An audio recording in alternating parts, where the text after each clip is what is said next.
Ang tagalupa na viral ang mukha. Bip, bip, bip, bip, bip. Bumibip, bip, bip, bip, bip, bip, bip, bip, bip, bip, bip na ba? Ang lahat! Martian! Enrico Pañero! Bip, bip, bip, bip, bip. Bip, bip, bip, bip, bip, bip. Bip, bip, bip, bip, bip. Just FM. Beep, beep, beep, beep, beep, umaga! Mga yes, friend! Ito na ang 101.1 Yes FM Balitang Mga yes friend, alam nyo ba kung ano ang deep fake? Deep fake? Deep fake. Deep fake!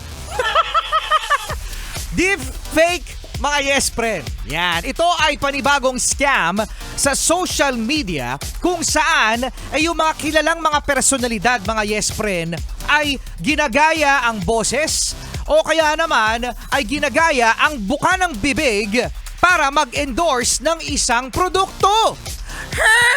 Yes, mga yes friend. At karamihan nga na mga ginagawa ng deep fake scam sa social media ay yung mga supplements na binibenta, mga online shopping, mga yes friend, na kung saan ay nabibiktima ay mga matatanda.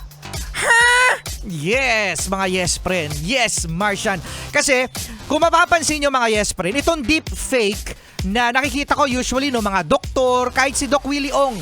Yes, no? Siya ay ipinopost ang kanyang picture sinasama sa isang ad, sa isang poster o sa isang video na nagre-recommend di umano ng isang supplement pagkatapos hindi naman sumasabay ang kanyang bibig sa kanyang boses. Kaya naman marami ang nabibiktima ho. Grabe naman yan, Rico Pañero! Ang dami naman nabibiktim! Correct. No? Pero kung susuriin natin, mga yes friend, ang mga videos na ito, mapapansin naman natin na para bang may something, no? Hindi swak na swak ang boses, pagkatapos cut. Ibig sabihin, ito ay pinagpuputol-putol ng mga video para mapagsabay o kaya naman pinipilit yan, ano? Na maging katotohanan.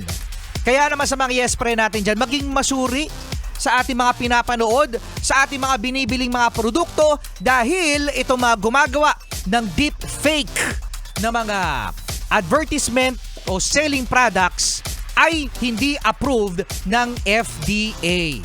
Ako kaya, Rico Pañero, meron na kaya dyang nagdi-deep fake sa akin? Oo nga, no? Gawan nyo nga ng deep fake to si Martian.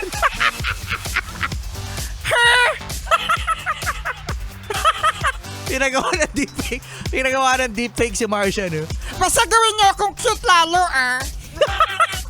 Kapag hindi yan cute, i-report ko kayo.